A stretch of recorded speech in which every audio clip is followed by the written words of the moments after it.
Since the COVID-19 pandemic started, remote meetings are a more common part of our everyday. For some, having remote meetings has caused additional stress. For others, it has made attending meetings less stressful and has reduced barriers to participation. How can you make remote meetings work for everyone? Here is the Inclusion Scotland Guide to accessible online meetings. First of all, before the meeting, plan ahead. Which video conferencing tool are you going to use? Choosing the right technology, software, provider, application, or tool is essential. Be sure to test your online meeting tool with staff or participants with different communication needs or other requirements for taking part to see what works for them. Check people joining have digital access, or do they need support to install it? Before the meeting, test sound and video quality in advance so any technical adjustments can be made or a different tool can be used. Meetings should have a clear purpose and an agenda with approximate timings sent out to people well in advance. Are different communication needs planned for so that all attendees can participate? Always ask attendees what support they need.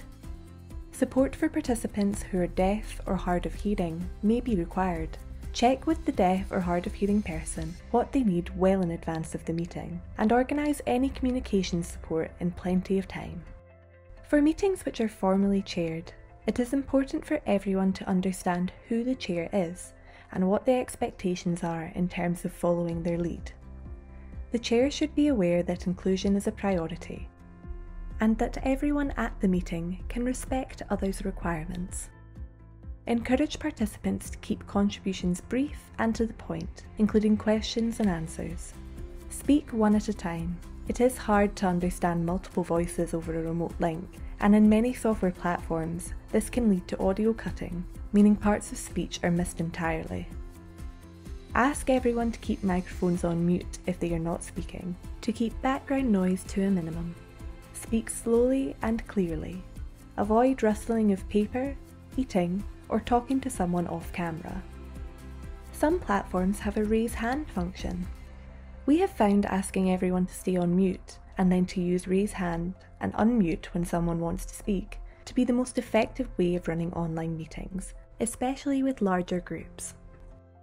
If you are going to do this, it is important to give clear instructions and make sure everyone knows how to and can use it. It can be helpful to give other options too. For example, putting an asterisk in the chat box, putting a physical hand up, or using the reactions button on your platform. Tell people that they can use the chat or messaging functions to communicate with the rest of the group and the facilitator too. Make sure someone is reading the chat to ensure contributions are heard. Ensure everyone can see your face when you are talking so that people who need to lip read can see you. Sharing screens or using online whiteboards to share presentations can help keep focus, but documents must be clear and easy to follow and may need larger writing. Read out word for word what is on the document you are sharing and describe any images, as not all participants will be able to follow it.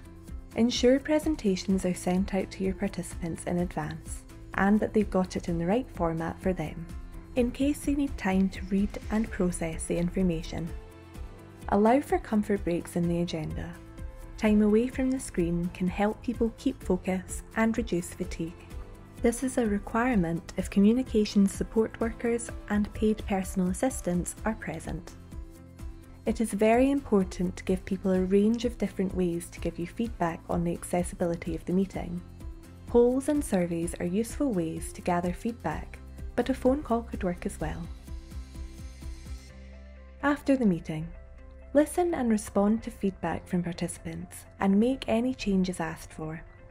By being willing to adapt and change how we do things, we will be able to remove more barriers and make meetings much more successful for all involved. Final tip: because we are not travelling to meetings, we can now organise more meetings in one day.